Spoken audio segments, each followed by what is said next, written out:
supervising commercial banks. The Bank of Namibia monitors the national payment and settlement system to make sure that our transactions are safe, legal, cost-effective and timely. The bank also facilitates payments between people as they transact through various commercial banks. The bank ensures a stable supply of good quality banknotes and coins within the country. The Bank of Namibia makes sure that prices of goods and services in the economy do not increase too quickly, keeping the value of the Namibian dollar stable, whether it is in your pocket or bank.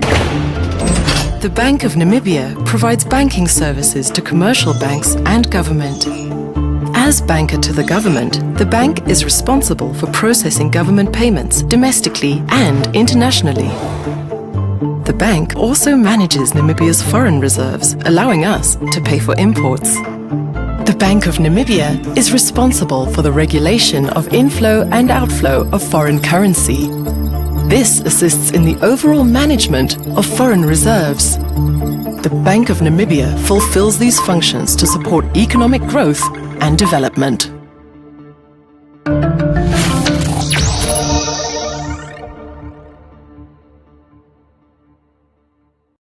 What does the Bank of Namibia do for you and Namibia? Also known as the Central Bank of Namibia, the bank makes sure that banking and financial institutions under its supervision are safe, sound, and able to withstand any shocks. One of the ways the bank does this is by supervising commercial banks. The Bank of Namibia monitors the national payment and settlement system to make sure that our transactions are safe, legal, cost-effective, and timely. The bank also facilitates payments between people as they transact through various commercial banks. The bank ensures a stable supply of good quality banknotes and coins within the country. The Bank of Namibia makes sure that prices of goods and services in the economy do not increase too quickly, keeping the value of the Namibian dollar stable, whether it is in your pocket or bank. The Bank of Namibia provides banking services to commercial banks and government. As banker to the government, the bank is responsible for processing government payments domestically and internationally. The bank also manages Namibia's foreign reserves, allowing us to pay for imports. The Bank of Namibia is responsible for the regulation of inflow and outflow of foreign currency. This assists in the overall management of foreign reserves. The Bank of Namibia fulfills these functions to support economic growth and development.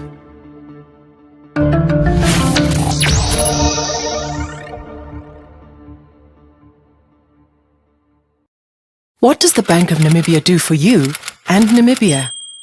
Also known as the Central Bank of Namibia, the bank makes sure that banking and financial institutions under its supervision are safe, sound, and able to withstand any shocks. One of the ways the bank does this is by supervising commercial banks. The Bank of Namibia monitors the national payment and settlement system to make sure that our transactions are safe, legal, cost-effective, and timely. The bank also facilitates payments between people as they transact through various commercial banks. The bank ensures a stable supply of good quality banknotes and coins within the country. The Bank of Namibia makes sure that prices of goods and services in the economy do not increase too quickly, keeping the value of the Namibian dollar stable, whether it is in your pocket or bank. The Bank of Namibia provides banking services to commercial banks and government. As banker to the government, the bank is responsible for processing government payments domestically and internationally. The bank also manages Namibia's foreign reserves, allowing us to pay for imports. The Bank of Namibia is responsible for the regulation of inflow and outflow of foreign currency. This assists in the overall management of foreign reserves. The Bank of Namibia fulfills these functions to support economic growth and development.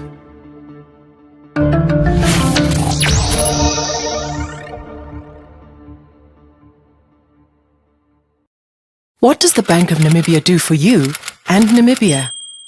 Also known as the Central Bank of Namibia, the bank makes sure that banking and financial institutions under its supervision are safe, sound, and able to withstand any shocks. One of the ways the bank does this is by supervising commercial banks. The Bank of Namibia monitors the national payment and settlement system to make sure that our transactions are safe, legal, cost-effective, and timely. The bank also facilitates payments between people as they transact through various commercial banks. The bank ensures a stable supply of good quality banknotes and coins within the country. The Bank of Namibia makes sure that prices of goods and services in the economy do not increase too quickly, keeping the value of the Namibian dollar stable, whether it is in your pocket or bank. The Bank of Namibia provides banking services to commercial banks and government. As banker to the government, the bank is responsible for processing government payments domestically and internationally. The bank also manages Namibia's foreign reserves, allowing us to pay for imports. The Bank of Namibia is responsible for the regulation of inflow and outflow of foreign currency. We're going to start now. No, there's no one else coming. There's no one else coming. We're about to start. No, I was just asking. Is it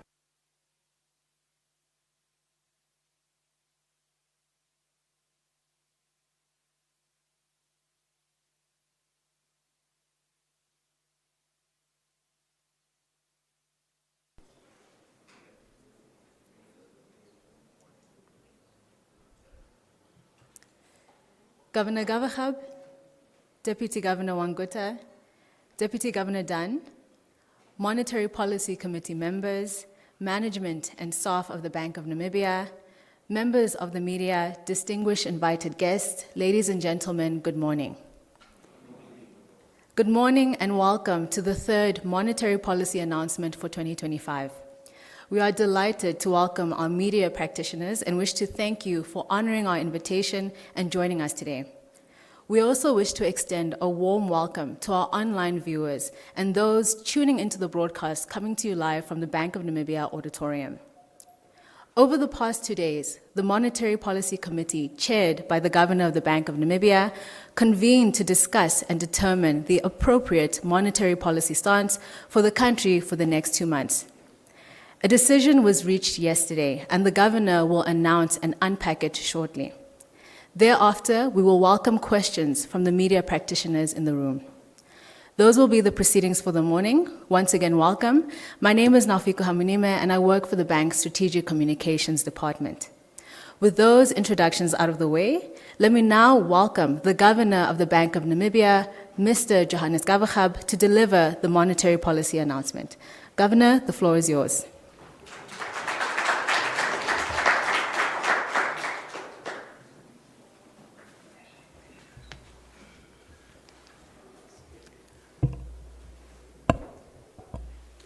Members of the Monetary Policy Committee, Naufiko, media, colleagues, good morning. On the 16th and 17th of June 2025, the MPC of the Bank of Namibia held its third bi-monthly meeting of the year to decide on the appropriate monetary policy stance for the next 2 months. To continue safeguarding the peg between the Namibia dollar and the South African rand, while supporting the domestic economy, the MPC unanimously decided to keep the repo rate unchanged at 6.75%. This decision followed a comprehensive review of current and projected domestic, regional, and global economic developments. Let's consider recent domestic economic developments that inform this decision. Domestic economic activity expanded year to date, although at a slower pace relative to the same period a year ago. Domestic inflation is well contained. Annual growth in private sector credit extension continued with an uptick trend, but remains still subdued. The merchandise trade deficit improved somewhat but remained high, while the stock of international reserves continued to be sufficient to maintain the currency peg and meet the country's international financial obligations. Domestic economic activity expanded during the first 4 months of 2025, albeit at a slower pace compared to the corresponding period in 2024. This expansion was primarily sustained by the mining, tourism, wholesale and retail trade, transport, and communication sectors. Meanwhile, the construction and agricultural sectors, as well as the diamond mining subsector, remained weak. Looking ahead, real GDP growth is projected to marginally improve from an estimated 3.7% in 2024 to 3.8% in 2025 and 4% in 2026. This outlook, however, is susceptible to some key downside risks, including tariff restrictions, prolonged multilateral policy uncertainty, and depressed international diamond prices. Additionally, escalating geopolitical tensions, including the recent Israel-Iran conflict, could significantly weigh on growth. Domestically, water supply interruptions, especially in coastal towns, and animal disease outbreaks, as well as slow development budget execution, may continue to pose downside risks to growth. Annual inflation averaged 3.6% during the first 5 months of 2025, lower compared to the 4.9% during the same period in 2024. The deceleration was primarily observed in the housing, transport, and alcoholic beverages categories. Additionally, inflation fractionally edged down to 3.5% in May 2025 from 3.6% in the preceding month, mainly on account of slower inflation in housing, augmented by the deflation in transport. For 2025 and 2026, inflation projections have been adjusted downwards to 3.9% and 4.3% respectively. That is 0.3 percentage point and 0.2 percentage point lower than the previous forecast. The revision for 2025 primarily reflects the smaller than anticipated increment in administered prices and a stronger exchange rate. The annual growth in PSC has ticked up since the previous MPC meeting, registering 4.5% in April 2025 relative to 3.9% in February 2025.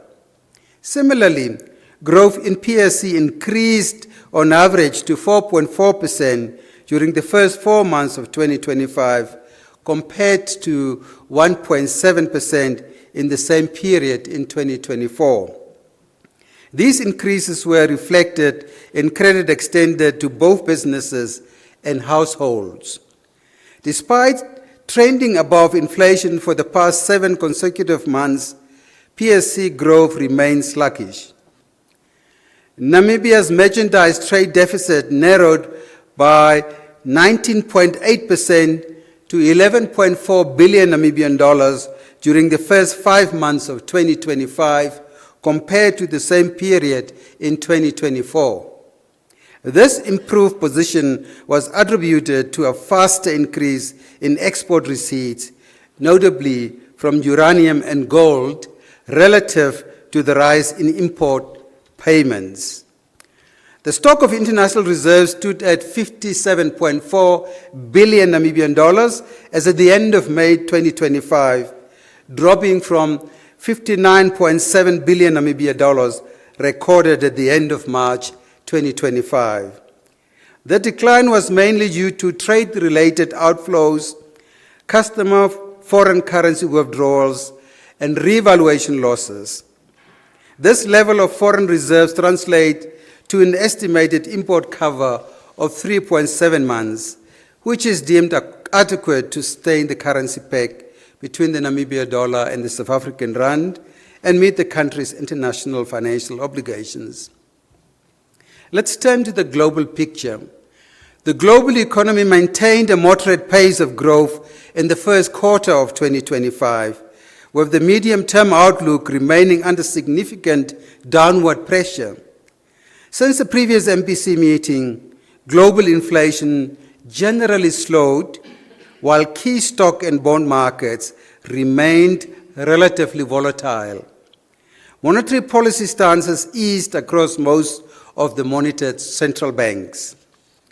Global growth was steady during the first quarter of 2025 relative to the fourth quarter of 2024, with divergences between individual countries having been noted. Among the monitored economies, growth slowed in the United States, United Kingdom, Brazil, and Russia. Growth remained weak in South Africa and steady in China, whereas it picked up in the euro area, Japan, and India. Global growth prospects have deteriorated since the previous MPC meeting, with the International Monetary Fund, IMF, now projecting world output growth to slow from an estimated 3.3% in 2024 to 2.8% in 2025 and 3% in 2026. Prices for most key international commodities increased since the last MPC meeting. The price of gold has continued to rally, reaching a new all-time high most recently, buoyed by safe haven demand. Crude oil futures prices have increased, mainly ascribed to the recent escalation of geopolitical conflict in the Middle East. Turning to base metals, copper futures were higher primarily due to supply disruptions, while zinc futures marginally ticked up due to tighter supply. Moreover, uranium spot prices also edged higher, supported by improved risk appetite and positive investor sentiment regarding the growing number of nuclear reactors. Diamond prices remain subdued, attributed to weaker global demand and competition from lab-grown diamonds. Since the previous MPC meeting, global stock markets initially sold off in early April 2025 before recovering subsequently. These developments largely reflected the US's announcement of reciprocal tariffs and its subsequent 90-day suspension. Pivoting to key bond markets, yields mostly fluctuated sideways, but have returned to levels observed at the previous MPC meeting, although with a downward bias in the case of South Africa. Global inflation has generally receded since the April MPC meeting, despite some cost pressures from rising tariffs. Among the monitored advanced economies, inflation moderated in the euro area and Japan, edged up in the United Kingdom, and remained stable in the United States. Furthermore, inflation slowed in most of the key emerging market and developing economies. Meanwhile, deflationary pressures persisted in China. Going forward, the IMF projects global inflation to decline from 5.7% in 2024 to 4.3% in 2025 and 3.6% in 2026. Inflation is now projected to come down at a slower pace than previously anticipated, mainly due to the potential impact of trade tariffs and the ongoing conflict in the Middle East. Since the last MPC meeting, most of the monitored central banks have reduced their policy rates, marking a deviation from the previously unchanged monetary policy stances. In the key advanced economies, the Bank of England and the European Central Bank reduced rates, while the US Federal Reserve and the Bank of Japan maintained rates steady. Among the emerging markets and developing economies, most central banks lowered their policy rates, except the Bank of Brazil, which continue to tighten. So given this background, what's the monetary policy stance that's appropriate for the next 2 months? Against this background, the MPC decided unanimously to keep the repo rate unchanged at 6.75%, a full percentage point decrease compared to a year ago. Commercial banks are accordingly expected to maintain their prime lending rates at 10.5%. This policy stance will continue safeguarding the one-to-one link between the Namibia dollar and the South African rand while supporting domestic economic activity.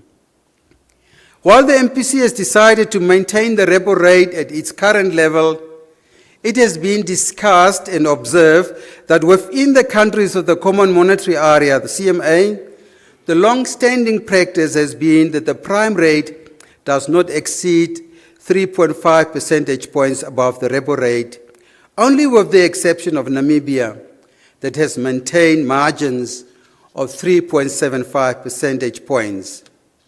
In this regard, the MPC is urging the commercial banks to heed the call of the bank to start aligning the margins above the repo rate to the levels of other CMA countries.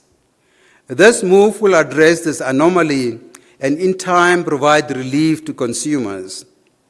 Given the adjustment that is required on the operating models, the commercial banks will be given a specified time frame to align accordingly. In considering the appropriate policy stance, the MPC was wary of the prevailing uncertainty from fundamental global economic and trade policy shifts. Furthermore, the escalating Middle East conflict and its potential ramifications for global inflation and growth could not be overlooked. It was evident that these evolving developments were gradually working to suppress the monetary policy space that would have otherwise been directed to support economic activity. This stance is also a step towards reducing the interest rate differential between Namibia and South Africa in the interest of orderly capital flows. Thank you for your attention. Thank you for listening. We are happy to take questions. Thank you, Governor.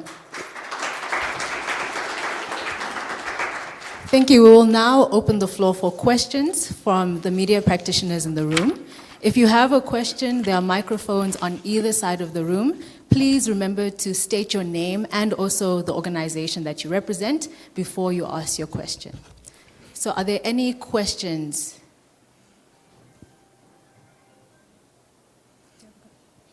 The microphones are just on either side of the room. Yes. Any other questions as he's making his way?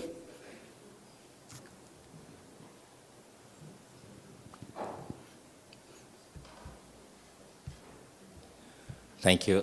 Thank you for the opportunity. My name is Kevin. I'm a producer at Desert FM, as well as a journalist at the Namibian newspaper. Looking at inflation, Honorable Governor, how concerned are you, especially looking at the proposal by the CEO of Windhoek to hike electricity tariffs by 4%? We understand that residents of Katutura have written a letter objecting to this, the city, but the impact of that most importantly on business. Thank you. Thank you. Any other questions?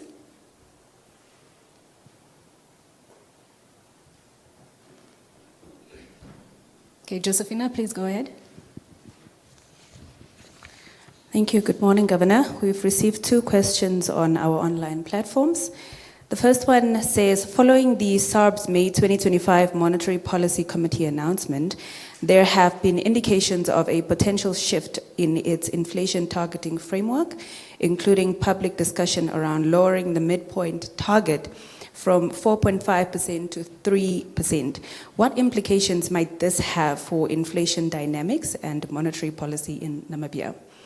The second question, Governor, in light of growing concerns about Namibia's rising public debt, highlighted by recent remarks from the Fitch Rating Agency and commentary regarding weaker bond market performance, how does the bank assess the government's ability to finance its borrowing plan?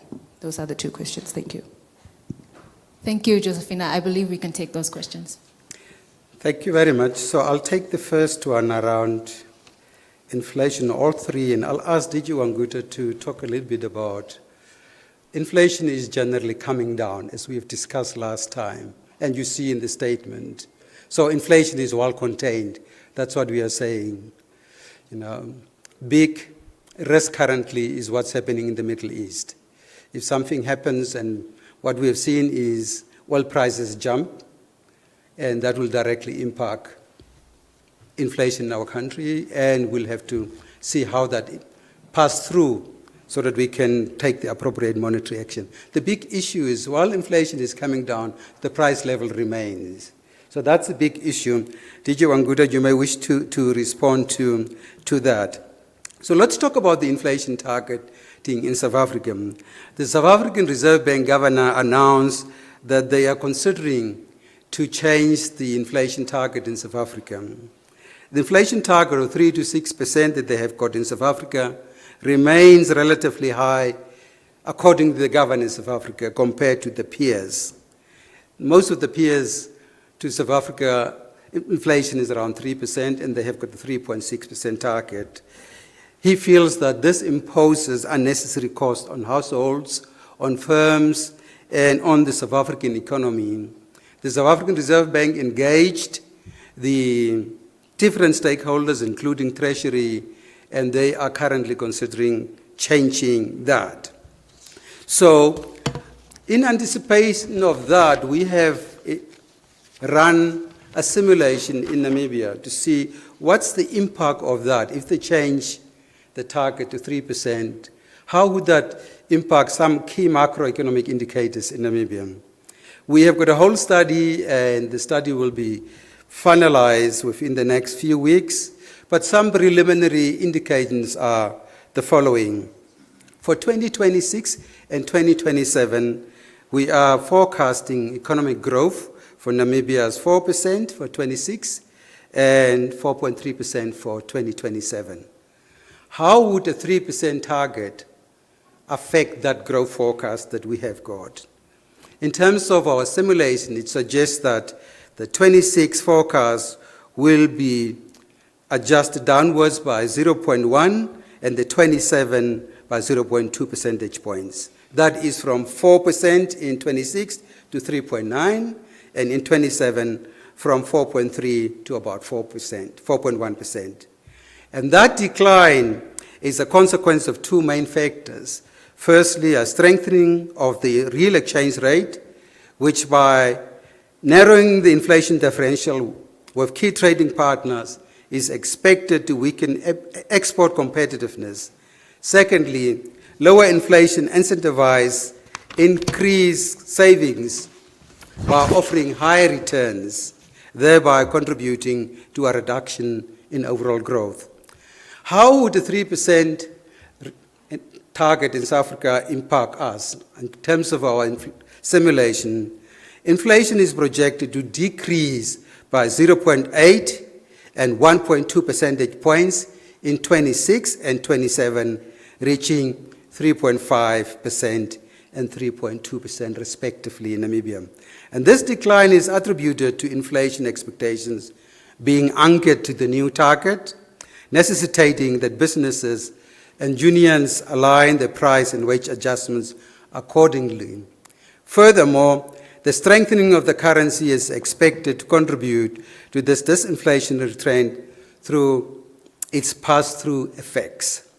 But there are also challenges to that. The persistence of increases in administered prices presents a key significant challenge to the attainment of the new inflation target. A lot of stakeholders still need to be consulted, both in South Africa and if we have to get the same results in Namibia. So that's on the initial reactions on should South Africa change the inflation target to 3%. But we'll have a more detailed response once that is announced in South Africa. DG Wanguta, do you want to talk about the sticky price levels despite inflation coming down, and then I'll deal with the public debt question. Thank you very much, Governor. On the question that is posed by Kevin, essentially, are we fearing that inflation this year will rise? The answer to that, no. Why do we say so? If we compare the level of inflation the first 5 months of the year last year, we compare it to now, the inflation level has come down. The first 5 months of this year, the inflation is standing at 3.6%. Last year, the same time, the inflation was above 4%, around 4.3%. That clearly shows that despite the pressure that we have seen in oil prices, etc., inflation is generally coming down. What are we projecting for this year towards the end of this year? On average, 3.9. So that clearly says that the inflation is well contained, the inflation is well anchored, despite some increases in administered prices that are also factored in the projection that we have. So essentially, we do not really see that inflation is going to be a threat. Thank you. Right, Kevin, I hope that makes sense. So even if you look at the projections for 26 and 27, inflation seems to be well contained unless there are other shocks that's going to come through. Right, on the public debt question, as a central bank, we are the banker to the government, and we are tasked with executing the borrowing plan of our government. So, and we know that the domestic borrowing requirement has increased substantially in the current fiscal year on the back of large repayments of existing debt. Domestic borrowing requirements have increased from about 15 billion Namibian dollars to 20 billion Namibian dollars. These repayments include 2 local bonds, foreign loan repayments, and the euro bond that everyone knows about, which amounts to 750 million US dollars. On this euro bond, we know that the government has set up a sinking fund. We have diligently built up this to a current balance of 468 million US dollars, with the commitment to transfer another 3 billion Namibian dollars before the bond matures in October 2025, which could take the sinking fund balance to roughly 630 million US dollars. The timing of the transfers will consider the seasonality component of revenue and the timing of large outflows, such as maturing debt and coupon payments. I want to make use of this opportunity to emphasize that the bulk of the increase in issuance that we see is not on the back of a significantly larger budget deficit, but rather to cater for the repayment of existing debt. Debt transparency is a public good, and what we do as a central bank is to engage the necessary investors, and so far we've successfully executed on the borrowing plan and what we plan to raise. While the demand in auctions has been skewed towards shorter dated instruments, nimble auction allocations in response to this demand have resulted in fully allocated auction amounts and a zero shortfall on the planned borrowing to date. Pricing has responded to the larger issuance amounts with wider spreads seen across the curve. However, the widening has been well contained, and Namibian bonds are still pricing at very palatable spreads of less than 100 basis points over the South African benchmarks across all tenors. It is worth noting that these levels remain significantly below the historical spreads between Namibia and South Africa. Finally, we do not foresee any difficulty in raising the rest of the borrowing requirement over the course of the fiscal year given the elevated liquidity levels. The latest figure that I got is that we have got, particularly in the banking sector, we have got an industry liquidity ratio of 21% against a 10% requirement. So the system is quite liquid, so we don't see any major challenges in raising the rest of the borrowing requirement. And I think it's quite important because there seems to be a sense that we have got a larger debt situation in the country. It's very much repayment of large paper that we need to do. That's why we are dealing with this situation. I hope that's clear. Thank you, Governor. We have questions from Shania. Shania, over to you, and I believe maybe Kevin. Good morning, Governor. Good morning, Deputy Governors. My name is Shania Lazarus. I'm a reporter at the Namibian newspaper. Governor, I think I'm going to start, you're speaking about bonds. I know that last year we were quite excited when the Bank of Namibia mentioned that they're going to be introducing retail bonds. So we are not really hearing much about that anymore. So maybe you can just give us an update as to how far are we in terms of retail bonds. Another question I wanted to ask was on non-performing loans. I wanted to find out where are we in terms of non-performing loans? What is the number looking like?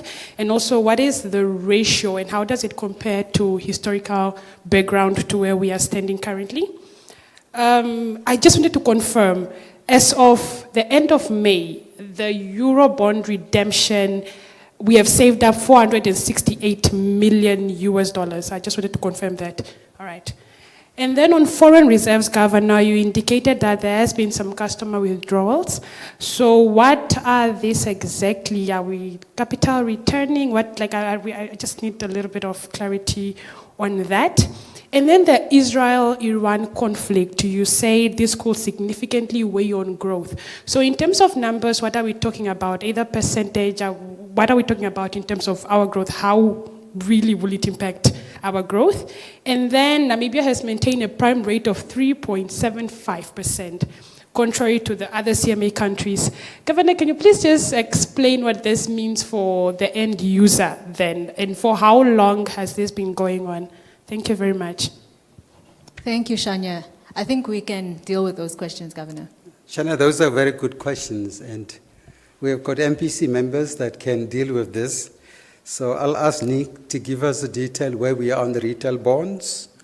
I'll ask Digidan to talk about the NPLs. Generally, it's below 6%, so we are not concerned, but in terms of actual figures, Digidan can talk about the NPLs. Your figure about the sinking fund of 468 million, confirmed, you're correct. It's in the statement as well. Then, in terms of the spread between Namibia and the other CMA countries, I'll ask another MPC member to talk, Mr. Nell. So that's it. So let's start with Nick. Thank you, Governor, and thank you, Shania, for the question on the retail bond. So what I'm happy to report is that we have been making some progress on the retail bond. So we are at a phase where we are busy make sure that it's basically functional. We've got a partner that we've teamed up to be able to help us develop this platform so that we're able to launch it in a manner that gives us the confidence. So there's been some development work that has been done at this point in time. So where we are basically at this stage is we are testing now in a very controlled environment to make sure that the platform meets the standards. There's one or two small things that we need to make on this particular platform.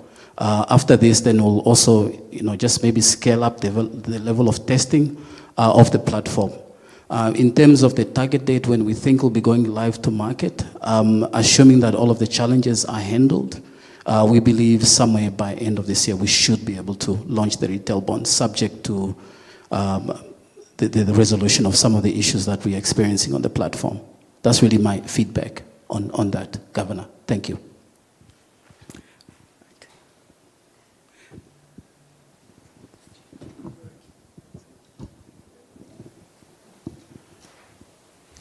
Thank you very much, Shania, for the question around the NPLs. We are indeed trending below the 6% regulatory threshold. For NPLs, we're currently standing on 5.4, and I confirm what Governor just guided on, that we are not concerned at this point in time, but ready to further unpack for you per institution should you require that. Thank you. Did you want Guta, do you want to talk to the margin and what it means for the consumers?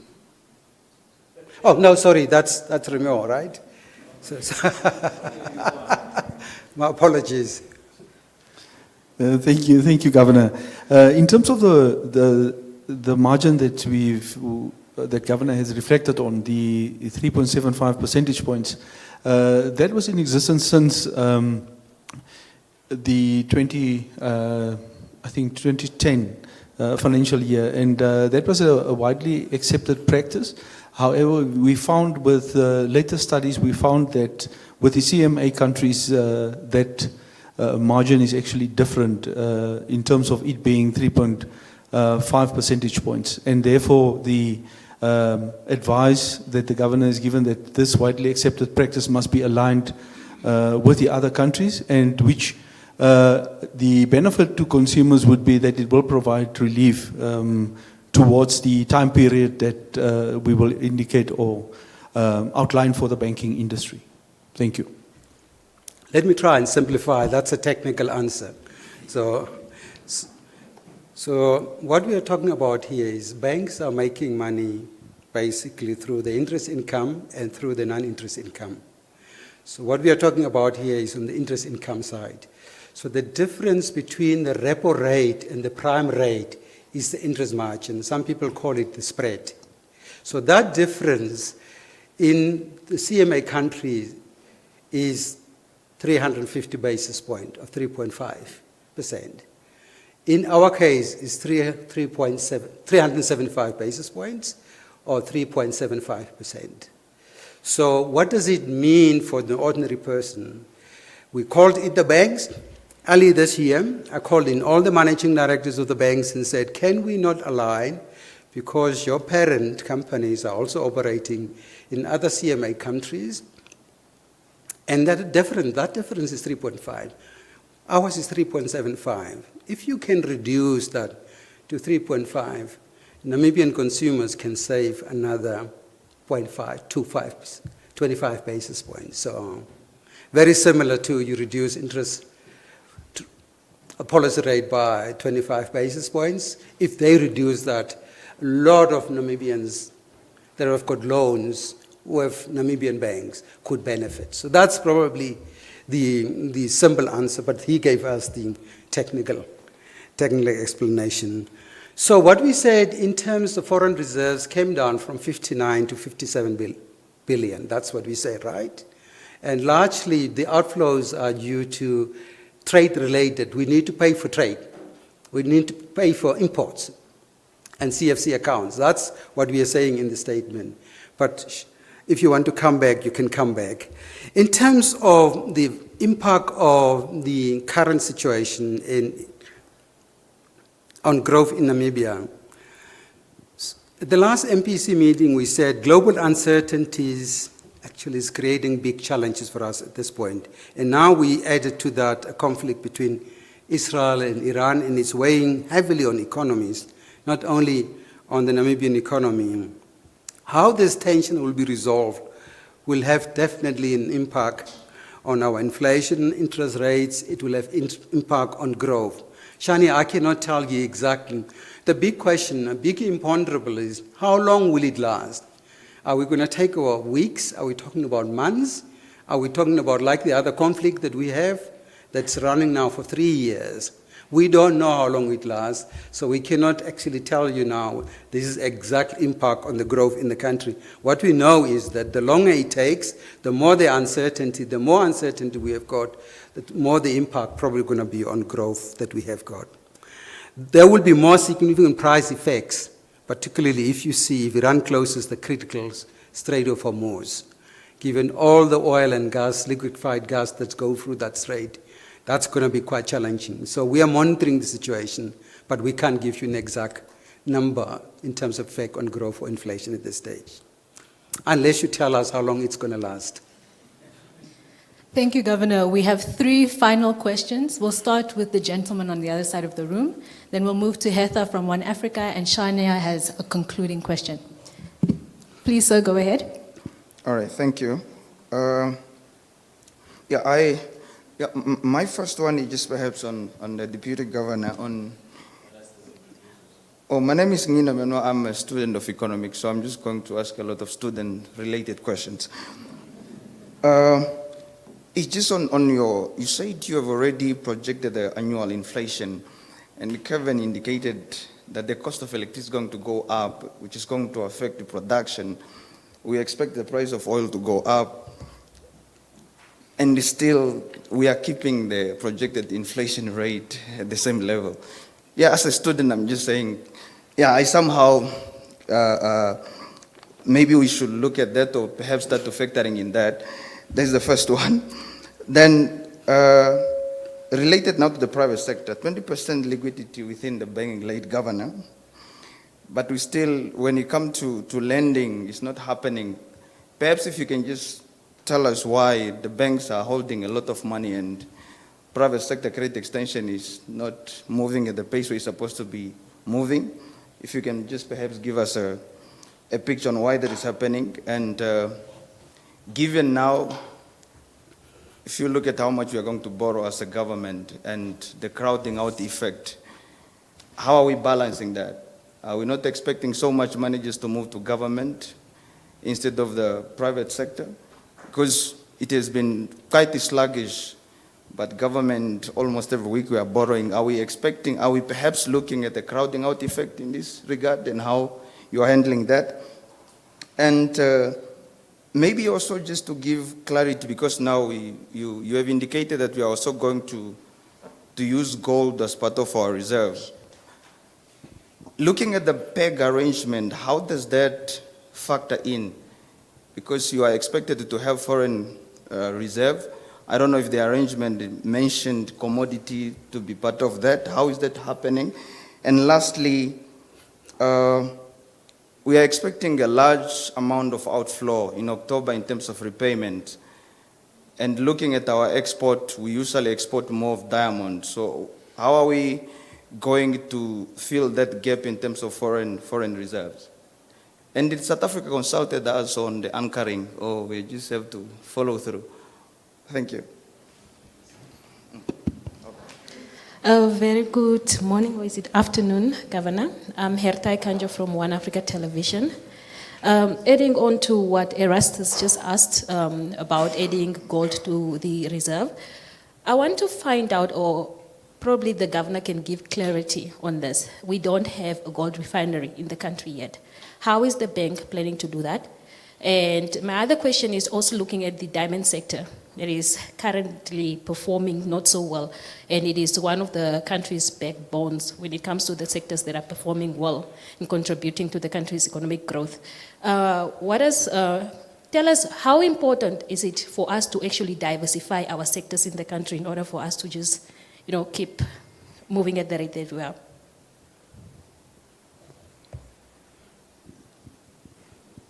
Just to follow up maybe to Deputy Governor Dunn, you did mention that the regulatory benchmark for NPLs is 6%.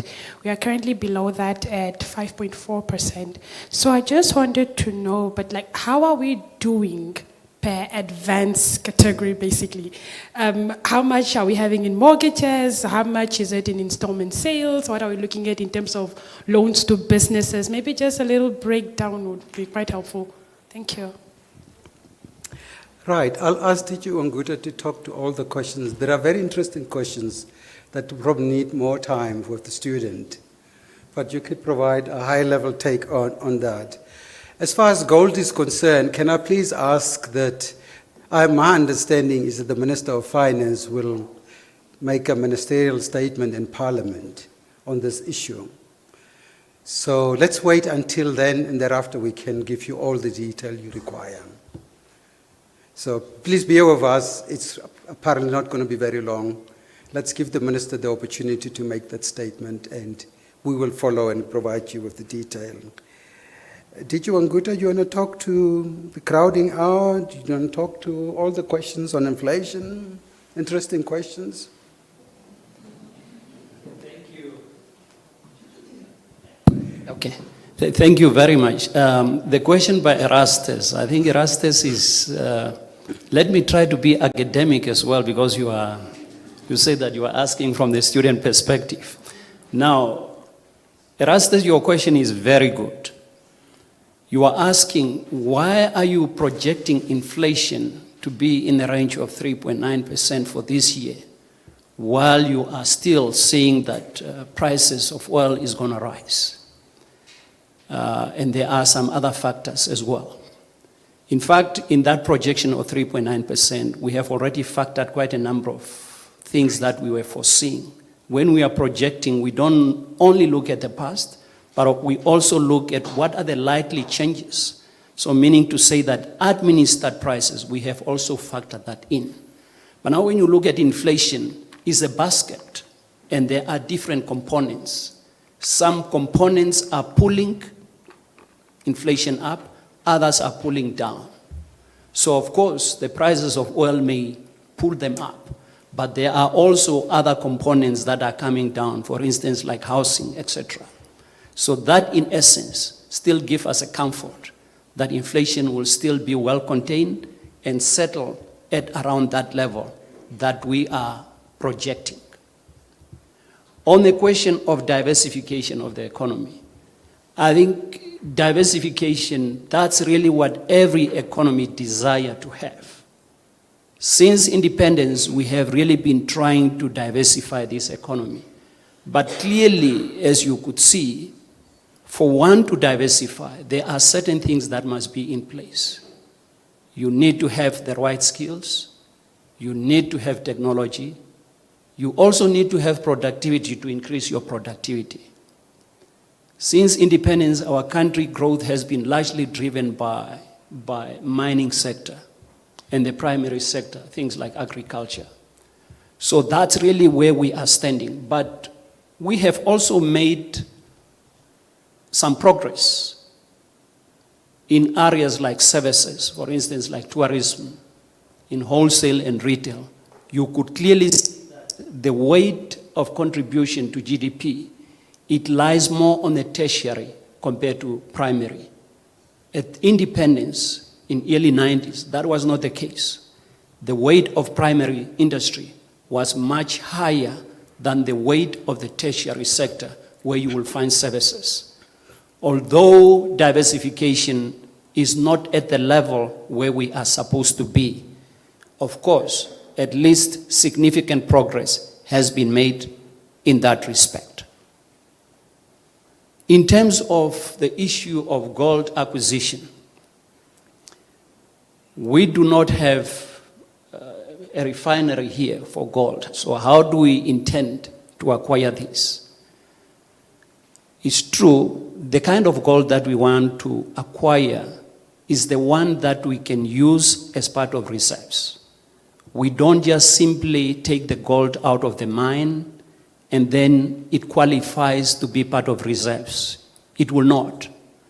The gold that qualifies to be part of reserves must be refined at 99.9%. So it must have that level of purity.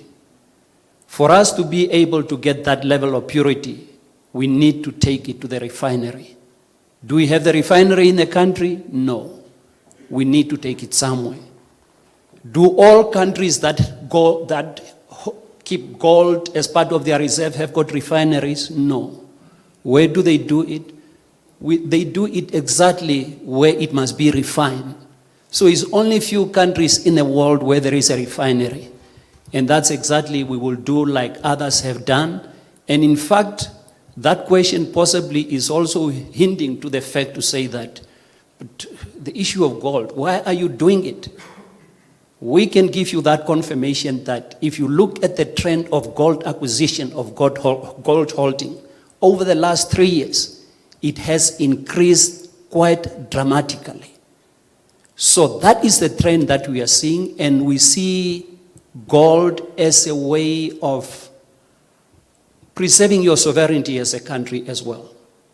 A lot of currency that we are using for trade are currency for other countries that are convertible currency. But when you have got gold, at least it's the reserves that belongs to everyone. And each country can claim ownership on that gold. Thank you. I think let's leave the questions on gold. All those questions are contained in the ministerial statement. Let's give the minister the opportunity to provide the detail. It's not that we don't have the detail, but it's just appropriate that it's the prerogative of the minister so that the lawmakers can also be fully informed about that. It will be said if they read it in the newspapers and they are not properly informed. So it's not that we don't want to share. Let's just go through the normal procedures and we can give you all the answers around gold that you have. On the loan book, half of our loan book, it's known, it's mortgages, Shania. And if I'm not mistaken, is it 18 or 28% is agriculture? But Digidan, you probably have got the detail. So if you need a breakdown of the entire loan book in the country. We'll give it to her afterwards. Yeah, so the numbers that I can remember is really half of the loan book is mortgages. 18 or 28% is agricultural sector, and the rest are all the other small sectors that we have got. So those two sectors account for about 70-75% of the total loan book. But we can provide that.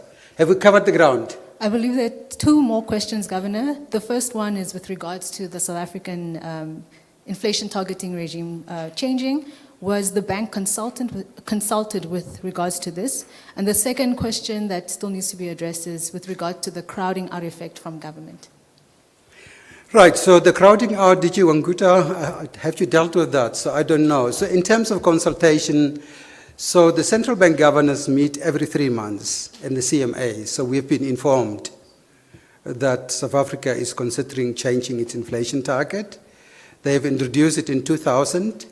And since then, there's no changes. And they see that there's a big gap between South Africa and its peers. A country like Chile has got 3% target. South Africa still has got 3.6. And there's unnecessary cost on households, firms, and the economy in South Africa. They think if they reduce the target, it's going to be good over the medium to long term for growth in South Africa.